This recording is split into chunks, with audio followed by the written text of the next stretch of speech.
Elena de White sabemos que no es Biblia. No soy adventista, es porque la doctrina de la iglesia adventista no hay ningún mandamiento hacia la iglesia del primer siglo de que guarden el sábado. Que confunde al arcángel Miguel con la figura de Jesús. No soy pentecostal, diferimos en la creencia del estado de los muertos, creemos que los muertos están inconscientes, no que están ahora mismo sufriendo en un lugar quemándose, achicharrándose. Elena de White tiene la misma autoridad que el profeta Jeremías para el cristianismo. Elena de White no tiene la misma autoridad que Jeremías porque la Biblia es la regla de fe y Jeremías está en la Biblia. Ahora, Tendría que cambiar algo de la iglesia pentecostal. ¿Qué cambiaría? Muchas cosas que hay que cambiar dentro de la iglesia pentecostal. Que las iglesias pentecostales deben de ser organizadas o deben de ser reguladas conforme a lo que establece las escrituras.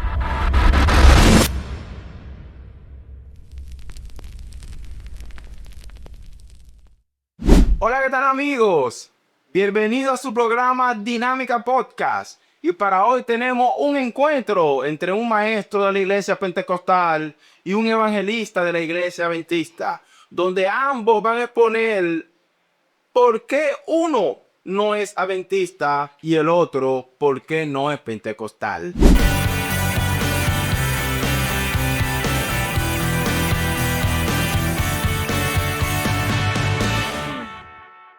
Y está con nosotros de la iglesia pentecostal el maestro y ministro Yael Gómez. Yael, bienvenido. Bueno, paz y gracias, muchas bendiciones a toda la audiencia que nos están escuchando. Y nada, estoy aquí en este espacio como que es mi casa. Y de hecho ya es mi casa, Dinámica Podcast. Y también nos acompaña el evangelista portentoso Amaury, adventista. Amaury, bienvenido. bien, aquí estamos nuevamente para servirle. Le damos gracias a Dios y gracias a Jonathan por invitarme nuevamente a su programa. Yael y Amaury, ya conocidos, se han enfrentado en el pasado y hoy nuevamente. Yael va a comenzar de manera potente a explicarnos en 5 minutos por qué él no es adventista del séptimo día. Adelante, Yael. Bueno, mi postura es que no soy adventista por la siguiente premisa dentro de mi argumento. Número uno, el apóstol Pablo en la carta a los Efesios, en el capítulo 2, verso 20, establece lo siguiente, que la iglesia debe de estar fundamentada sobre el fundamento de los profetas y los apóstoles. Y uno de los motivos principales por los cuales no soy adventista es porque la doctrina de la iglesia adventista no está fundamentada en ese fundamento apostólico por las siguientes razones. ¿Por qué?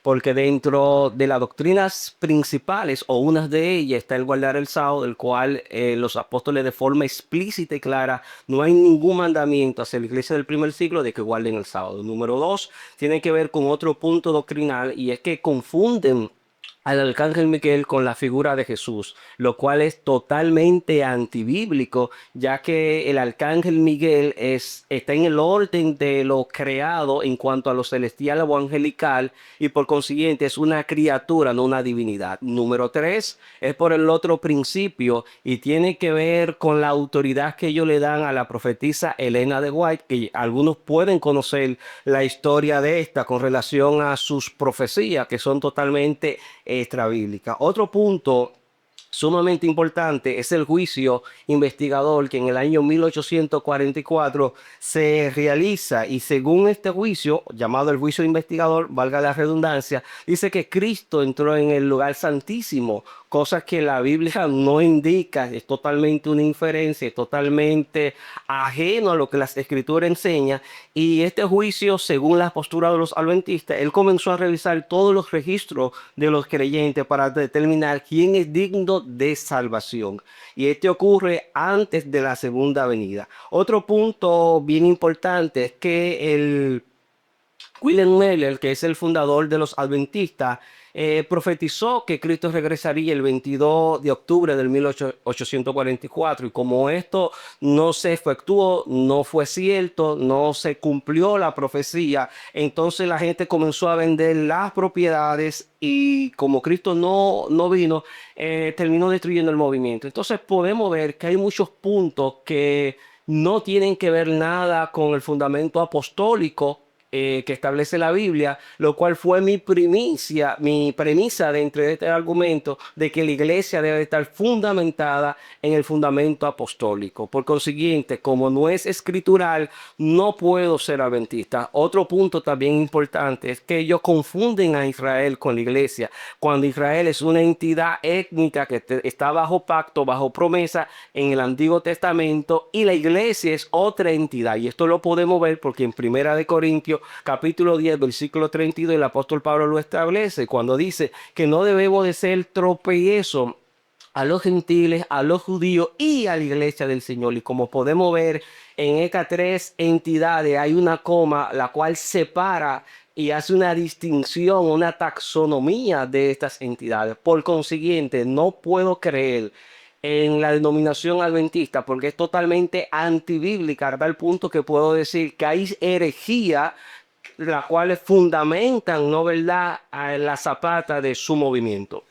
Ha terminado, señores, de hacer su exposición el ministro Yael Gómez de la Iglesia Pentecostal. Le puso sus razones.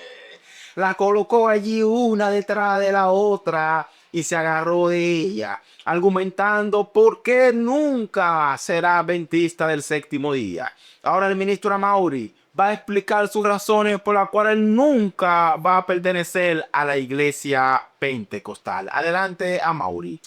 Bueno, yo no soy de la iglesia pentecostal, número uno, porque soy adventista del séptimo día, conozco la palabra de Dios, tengo conocimiento amplio y reconozco que la ley de Dios está vigente, que el sábado, que es el cuarto mandamiento de la ley de Dios, está vigente, que no finalizó en la cruz, sino que continúa y se guardará en el cielo, según el libro de Isaías 66, versículo 22 y 23.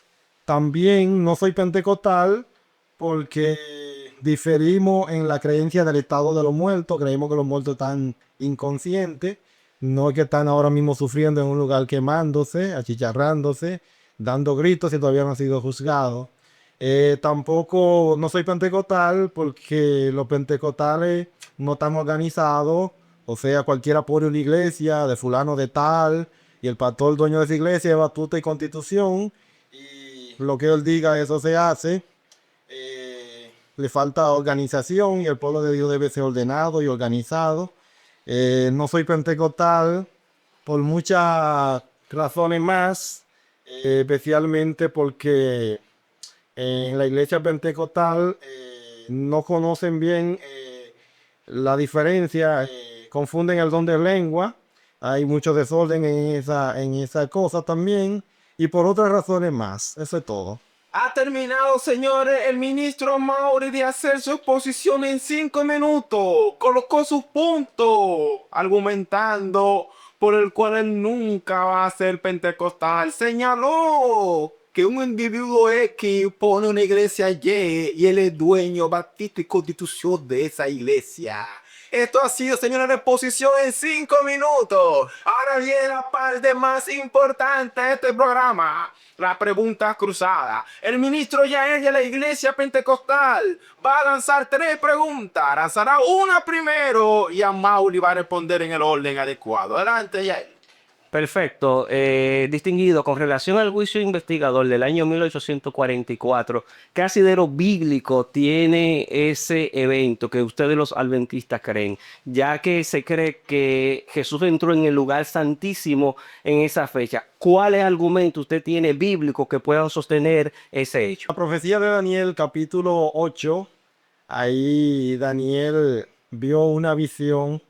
La del carnero y el cuerno, y el macho cabrío, el carnero y el macho cabrío. En esa visión se le dio la profecía de las 2300 tarde y mañana, que le dijo hasta 2300 tarde y mañana, el santuario sería purificado. Y luego en el capítulo 9, eso fue en el capítulo 8, en el capítulo 9, el ángel Gabriel le explica a Daniel que de esos 2300 tarde y mañana iban a haber 70 semanas que iban determinadas para el pueblo de Israel y que iban a empezar cuando se diera a construir la orden de Jerusalén. La reconstrucción de Jerusalén, la orden se dio en el año 457 a.C. y y terminó en el año 34. Ahí se acaba las 70 semanas que son de contado de las 2300 tarde y mañana. Y luego le faltaba 1810. Y usted suma 1810 más 490 años. En fecha termina en 1843, pero como no había año cero, termina en 1844. En esa fecha que se cumple esa profecía y el santuario purificado, cuando el sumo sacerdote entra al lugar santísimo. Cristo es nuestro sumo sacerdote en el cielo, tal como dice Hebreo, que hay un santuario celestial en el cielo donde Cristo entró a ese lugar. Primero cuando Cristo ascendió, según el libro de Apocalipsis capítulo 4 y 5, los muebles que presentan son los muebles del lugar santo. Y luego en el capítulo 11 que habla de cuando se toca la séptima trompeta, que se abre el lugar santísimo. Y es cuando empieza el juicio, porque ahí el sumo sacerdote se ponía el pectoral del juicio. Y Cristo se puso el pectoral del juicio cuando pasa del lugar santo al lugar santísimo. Hace un juicio investigador, tal como dijo Pedro, que el juicio iba a empezar primero por la casa de Dios. Y si empieza primero por la casa de Dios, ¿qué será del impío? O sea que el juicio que está haciendo ahora es a favor de los santos. Y cuando se haga ese juicio a favor de los santos, nosotros tomaremos el reino. Bueno, por lo que yo veo, mi contraparte hace un chirripí mezclando algunos textos fuera de contexto. En primer lugar, le voy a corregir algunas imprecisiones. Número uno, Daniel capítulo 9, verso 24, las 70 semanas están destinadas a Israel. Por eso el ángel de forma explícita le dice 70 semanas están destinadas para tu pueblo y tu santa ciudad. Y tiene 6 propósitos que se especifican en Daniel capítulo 9, desde el verso 24 hasta el verso 27. 2. Hiciste una mezcla en el cálculo con Daniel capítulo 9 y Daniel capítulo 8. 3. Lo que está haciendo es un anacronismo histórico y un anacronismo hermenéutico. ¿Por qué? Porque está ligando lo que dijo Pedro con lo que está en Daniel, y una cosa y otra no guarda relación. Por consiguiente, esa postura se cae. Número 4, hay que entender que en ese cálculo que está haciendo, en base a qué calendario le está haciendo, porque el calendario judío, que es lunar, se compone de 360 días, el de nosotros es 365 días, y si hace el cálculo en base a este calendario, en base al calendario judío, como quiera no te da. Las 70 semanas también comienza desde el año 444, 445, según las estimaciones más conservadoras con relación a las 70 semanas de Daniel, y que podemos ver que la orden de la salida se da con el decreto que se le hace al Artajerjes, y lo podemos confirmar en Nehemías capítulo 2. Por consiguiente, ese cálculo no puede dar para el 1844, y también es una inferencia decir que tiempo después Jesucristo entra en el santuario, cuando el contexto de Daniel capítulo 8 no tiene que ver nada con Jesucristo, y de hecho la figura de Jesucristo no aparece en ese capítulo. Así que es un anacronismo y es un error hermenéutico por sacar texto fuera de contexto. Se hace un pretexto. Respuesta al argumento. Cierto que las 70 semanas fueron para Israel, pero son 2300 tarde y mañana. Las 70 semanas están descontadas de las 2300 tarde, que son 2300 años. Sí, Jesús está involucrado ahí, porque en el capítulo 9 de Daniel, dice que a la mitad de la última semana se le iba a quitar la vida al Mesías. O sea, se le iba a quitar la vida al Mesías, iban a cesar los sacrificios y la ofrenda con la muerte de Cristo. O sea, iban a cesar los holocaustos. Entonces, cuando Cristo muere en el año 31 de nuestra historia, porque fue el año 31 de nuestra historia, Jesús fue bautizado en el año 27, porque fue el año 15 de Tiberio César. Y ahí empieza la última semana, donde se le quita la vida al Mesías, que es Cristo Jesús. Y de ahí la gracia se cierra, porque decía para el pueblo de Israel, porque después iba a venir una nación que iba a destruir a Jerusalén, que fue Roma, que un príncipe que iba a venir iba a destruir la ciudad, decía Daniel 9. Y ese príncipe fue el general Tito de Roma, que destruyó a Jerusalén en el año 70. Entonces la fecha de 1844 sí termina ahí, porque ahí es que termina. Y Cristo sigue el otro sumo sacerdote en el cielo, porque allá en el cielo hay un santuario. Fue inaugurado, dice el libro de Hebreo, que así como el santuario terrenal era purificado con sangre, el celestial necesitaba una mejor sangre, que era la sangre de Cristo, y Cristo entró con su propia sangre. O sea, Cristo sí participó en el santuario celestial de que se fue, eso es cierto. Pero recuerde que el santuario tiene 2 departamentos, lugar santo y lugar santísimo. Aunque El sacrificio se hacía en el atrio. Cristo murió en el atrio, murió aquí en la tierra. Luego con su propia sangre entra al cielo. Para Pablo también le llama al lugar santísimo al cielo mismo. También cuando dice que Cristo entró al cielo mismo, que ahí se traduce como si Cristo entrara de una vez al lugar santísimo. Pero en el libro de Apocalipsis, que todavía no estaba escrito cuando se escribió Hebreo, el libro de Apocalipsis, Juan revela que Cristo sí llegó al lugar santo, porque el trono está delante donde está el altar con los 7 candeleros, y el altar con los 7 candeleros estaba en el lugar santo, no en un lugar santísimo. Después de los eventos que narra históricamente la profecía de Daniel, de Apocalipsis 5, de los 7 sellos, al final, y de las 7 trompetas, al final es que se abre el lugar santísimo, que el arca de su pacto se veía, y por eso Dios levantó a la iglesia adventista, que guarda los mandamientos, porque cree lo que está dentro del arca del pacto allá en el cielo, que están los 10 mandamientos, porque el de aquí fue una copia. O sea, el santuario terrenal, el arca del pacto, tenía una copia de lo que Moisés se le reveló del santuario celestial. Allá en el cielo están los 10 mandamientos en el trono de Dios, porque el trono de Dios son justicia y juicio, son el cimiento de su trono. Nuevamente voy a tener que corregir varias imprecisiones. El Mesías se le quita la vida después de las 62 semanas. Versículo 26 del capítulo 9 de Daniel. Esa imprecisión te la tengo que corregir. Número 2, cuando Cristo entra y hace la expiación, la hace en la cruz, no en el año 1844. Por consiguiente, esa postura se te cae. Cristo hace la expiación en la cruz. El velo del templo se rasga en dos para enseñarnos de que ya tenemos acceso al trono de la gracia, tal como lo enseña el autor de los Hebreos. Por consiguiente, en el mismo día en que Cristo muere, nosotros tenemos acceso. No hay necesidad de que Cristo muera, abra el velo o se rasgue el velo, entremos y tenemos acceso al trono de la gracia, para que luego Cristo vuelva en el año 1844 con esa postura para favorecerlo otra vez. Número 3, la postura de que el candelero en Apocalipsis capítulo 7, eso es figurado, y el mismo ángel lo interpreta, indicando que ese candelero representa las 7 estrellas, los 7 pastores de Asia Menor, que luego en el capítulo 2, capítulo 3 se le destina la carta que está en Apocalipsis. Vuelvo y lo digo, hay que leer el texto dentro de su contexto, ya que hay una interpretación que la misma da en ese contexto de Apocalipsis a los candeleros, y no tiene que ver absolutamente nada con ese juicio investigador. Jair Gómez va a lanzar su segunda pregunta en esta sección de preguntas cruzadas. Adelante, Jair Gómez. De forma explícita, indícame dónde el arcángel Miguel es Jesucristo a través de la Escritura. Bien, la palabra de Dios declara, en Daniel capítulo 12 se habla de Miguel como el gran príncipe que protege a tu pueblo. Gabriel se lo dijo a Daniel, que el príncipe que protege al pueblo de Dios es Miguel. Luego, la Biblia también presenta a Miguel como el arcángel en el Judas capítulo 9.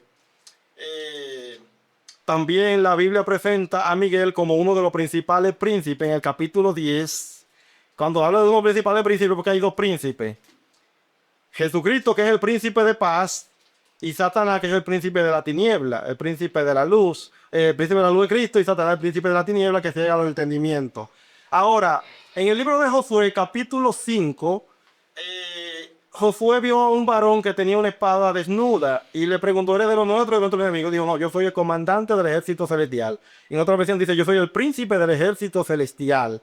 Y entonces, arrodíllate, quítate las sandalias de tu pie, porque el lugar que pisa tierra santa es. Y Josué lo hizo así y lo adoró. Si ese príncipe hubiese sido un ángel, le dice como le digo el ángel a Noé, no lo haga porque yo soy siervo igual que tuyo. Y ese príncipe es el mismo príncipe de Daniel capítulo 12, porque el único gran príncipe es Cristo Jesús. Se puede dar argumento, Jair. Mira, voy a comenzar de atrás hacia adelante. En Josué dice que es un príncipe, pero no dice es un arcángel. Por consiguiente, tu posición o tu argumento se cae porque está diciendo que es un príncipe. Por consiguiente, no es un arcángel. La pregunta tiene que ver con la divinidad de Jesús, si está relacionada con el arcángel Miguel. Número 2, el arcángel es una criatura que es creada. Y en Hebreo capítulo 1 podemos ver que hay una apología del autor de los Hebreos en defensa, valga la redundancia, de Jesucristo, siendo superior a esto. Número 4, en la carta de Judas, cuando dice que el arcángel Miguel contendía con Satanás por el cuerpo de Moisés, decía, el Señor te reprenda. Y si ese arcángel Miguel es el mismo Jesús, ¿por qué tiene que decir decir el Señor te reprenda. No tiene ninguna relación o no tiene ningún sentido o armónico. ¿Por qué? Porque Él está asignando la autoridad de reprender a Satanás en la autoridad del Señor. Entonces, tus argumentos no satisfacen y no tienen ninguna armonía para concluir que el arcángel Miguel es Jesús. Réplica a la respuesta. En el libro de Zacarías, Jehová le dijo a Satanás, Jehová te reprenda. O sea, Miguel en el libro de Judas también hizo la misma frase. Parece que en el Antiguo Testamento Jehová usaba su propio nombre para reprender al diablo, porque Satanás estaba a la derecha para acusar a Josué en una visión que vio Zacarías, y entonces dice que Jehová le dijo a Satanás, Jehová te reprenda.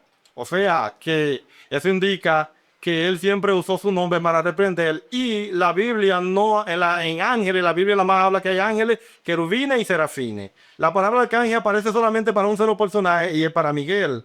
O sea, la palabra arcángel tú no lo vas a encontrar más. Gabriel no era arcángel, aunque la Iglesia Católica cree que Gabriel era arcángel y menciona un tal Rafael en el libro de Tobías, pero ya esos son libros apócrifos, o sea que menciona un tal Rafael, pero la Biblia menciona arcángel solamente a Miguel. Y cuando Cristo venga, va a venir con voz de arcángel, con voz de trompeta y con trompeta de Dios, dice. ¿Trompeta de quién?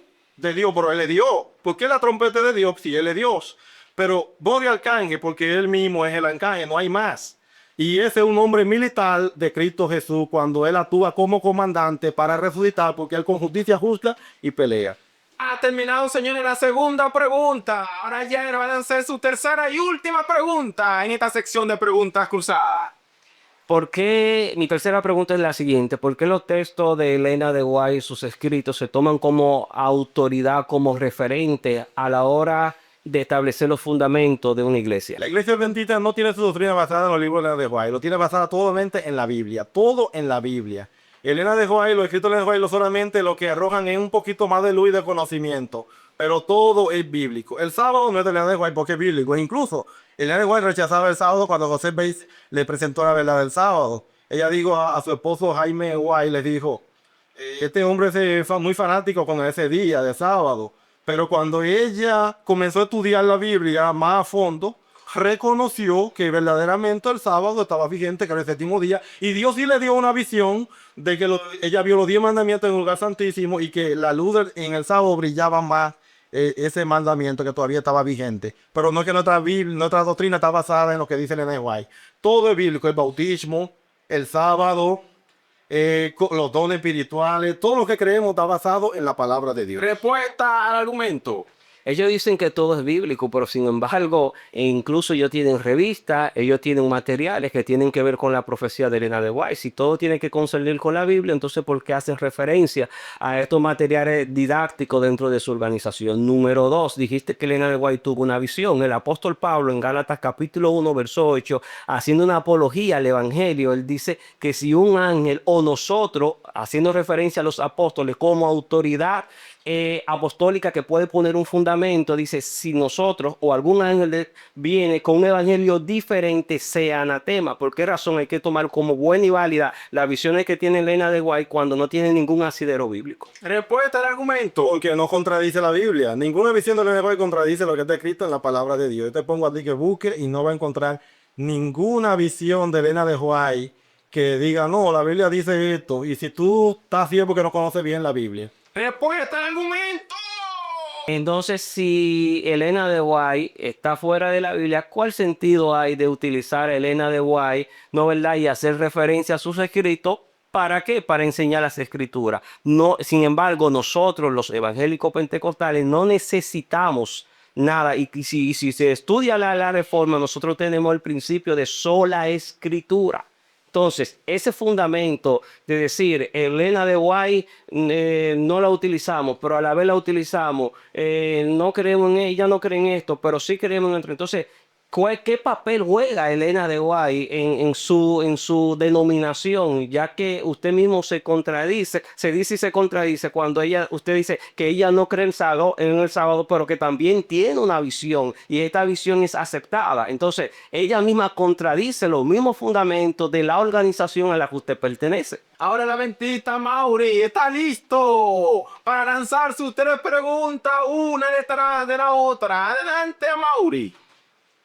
¿En qué momento yo dije que Elena de White no cree en el sábado? Respuesta, Yael. Usted lo dijo que ella no cree en el sábado. Pueden buscar varios minutos hacia atrás y usted dijo que ella no cree en el sábado cuando le hicieron esa referencia. Porque yo no dije que no cree, yo dije que ella no creía cuando José Bey le predicó acerca del sábado. Ella no creía, pero ella se convenció cuando estudió la Biblia, se convenció más cuando hizo un estudio a fondo y después sí recibió la visión, pero no dije en ningún momento que Elena de White no creen en que el sábado es día de reposo. Ella siempre lo creyó, después tan pronto tuvo luz bíblica. Exactamente, eso es lo que acabo de decir, que ella no creía. Usted dijo no cree que se quedó muriendo sin... No puedo decir que ella no cree porque ella no está viva. No, pero eso fue lo que usted dijo. Bien, lance su primera pregunta, Mauri, por favor. ¿En qué se basa la iglesia evangélica para decir que ahora mismo los muertos ya recibieron su condenación y están sufriendo por ese castigo? En ningún momento la iglesia evangélica y yo como pentecostal, nosotros creemos que los muertos han recibido su condenación. No, porque muchos enseñan que los muertos están ahora mismo ardiendo en el infierno, y encharrándose y gritando, dando gritos y hasta visiones ven. Nosotros creemos que el que no ha creído en Jesucristo ya ha sido condenado y hay un juicio al final y tiene que ver con un tema escatológico. Es un evento escatológico como podemos ver en Apocalipsis capítulo 19. Respuesta al argumento. No, porque yo veo agarrados de evangélicos diciendo que vio a fulano de estar en el infierno, que vio a fulano gritando, achicharrándose, cuando eso no tiene apoyo bíblico. Lo que diga un evangélico de manera particular no define la doctrina evangélica como tal. Asimismo, como lo diga un adventista de manera particular o un testigo de Jehová, no define la doctrina como tal de toda la denominación. Y eso hay que estar claro y hay que ser honesto. Ha terminado, señores, la primera pregunta del adventista hacia el pentecostal. Ahora Mauri, el ministro de la iglesia adventista, lanzará su segunda pregunta en esta sección de preguntas cruzadas. Adelante, Mauri. ¿En qué se basa la iglesia pentecostal para decir que hay un rapto secreto antes de la segunda venida de Cristo? Número uno, la iglesia pentecostal no cree que hay un rapto secreto. Esa es una inferencia y un término que no está dentro del contexto bíblico. Nosotros sí creemos que hay un arrebatamiento pretribulacional basado en Primera de Tesalonicenses capítulo 4 versículos 15, 16 y 17, ya que creemos en la inminencia de la venida del Señor y podemos desglosar y ampliar este texto y también basado en Apocalipsis capítulo 3 verso 20, donde a la carta a la iglesia de Filadelfia se le dice que Dios iba a guardar a esta iglesia de la hora de la prueba. No de la prueba, sino de la hora de la prueba. Y hay una clara distinción entre la hora de la prueba, porque implica el tiempo en que va a pasar, y de la prueba, que tiene que ver ya con los juicios. También hay otro punto importante, que del capítulo 6 de Apocalipsis hasta el 18, la palabra griega eclesia no se menciona. Y qué coincidencia que en el periodo de tiempo donde se puede ver la narrativa de Apocalipsis con relación a los juicios, la iglesia no aparece en ese contexto. Respuesta al argumento, Mauri. Bueno, según el argumento de él dio varios argumentos y mezcló alguna cosa que más o menos ni pude entender lo que quiso decir al final. Pero la iglesia de Filadelfia, cuando la Biblia habla de iglesia, las 7 iglesias son 7 etapas que iba a tener el cristianismo. O sea, sí fueron 7 iglesias literales que tuvieron en Asia, pero se representa las 7 etapas del cristianismo y Filadelfia representa los tiempos de los reavivamientos, más o menos 1798 para acá. Dios sí le prometió a la iglesia de Filadelfia que la iba a librar de la hora de la prueba y la libró, porque no estamos en el tiempo de la iglesia de Filadelfia, estamos en el tiempo de la iglesia de la Odisea. Ha terminado, señor, la segunda pregunta del adventista hacia el pentecostal Yael Gómez. Ahora Mauri está listo, preparado para lanzar su última bomba y acabar con el corazón del pentecostalismo. Adelante, Mauri. Según los pentecostales, ¿cuándo empieza el milenio? El milenio es pos la venida o la parucia del Señor. Y esto lo podemos ver en Apocalipsis capítulo 19. También Zacarías habla de la venida del Señor. El milenio, según la narrativa de Apocalipsis 19, que establece la venida del Señor, para juzgar a las naciones, y Apocalipsis capítulo 20 podemos ver que hay una progresión, hay una sucesión en la cronología en que se desarrollan los eventos. Y si hacemos un análisis exegético, cuando Apocalipsis capítulo 20, verso 1 comienza con la palabra "y", la palabra "y" en el griego es "kai", lo que indica es una progresión de lo que antes se había dicho del capítulo anterior. Y el capítulo anterior habla acerca de la venida, y el capítulo posterior, que es el evento, habla acerca del establecimiento del milenio. Pues bien, el milenio empieza con la segunda venida de Cristo. Correcto. Y empieza también con la resurrección de los muertos. ¿Estamos de acuerdo? Ha terminado, señores, este programa. Lanzó Yael, bombardeó a Mauri, atacando a ambos su postura. Ahora yo le voy a hacer 2 preguntas al ministro, a Mauri, y 2 preguntas a Yael Gómez de la Iglesia Pentecostal. ¿Con quién inicio primero? ¿Qué te quiere? A Mauri, de la Iglesia Adventista, evangelista, maestro. Pregunta fundamental para usted. Elena de White tiene la misma autoridad que el profeta Jeremías para el cristianismo. Bueno, Elena de White sabemos que no es Biblia. O sea, son el espíritu de profecía que se le prometió a la iglesia. En el libro de Apocalipsis 19 se le dijo que la iglesia iba a tener el don profecía. En Apocalipsis 12 dice que después el remanente iba a tener el don profético. Hay 2 iglesias que pretenden tener el don profético, que son los mormones y son los adventistas, que pretenden tener el don profético. Pero nosotros creemos, la iglesia que tiene el don profético, guarda los mandamientos de Dios, tiene la fe de Jesús. Elena de White no tiene la misma autoridad que Jeremías, porque la Biblia es la regla de fe y Jeremías está en la Biblia. Ahora, la Biblia sí apoya que iba a haber espíritu de profecía en los últimos días, que Dios iba a Juan se le dijo que profetizara de nuevo, y no era Juan el que iba a profetizar de nuevo, sino el profeta que se iba a levantar después del chasco, tal como lo decía el libro de Apocalipsis capítulo 10, después que el librito le amargara en el vientre, era que iba a profetizar de nuevo, tal como lo decía la Biblia, y así mismo sucedió. Yael Gómez de la Iglesia Pentecostal, ¿considera usted que los pentecostales están dentro de las mejores iglesias doctrinalmente?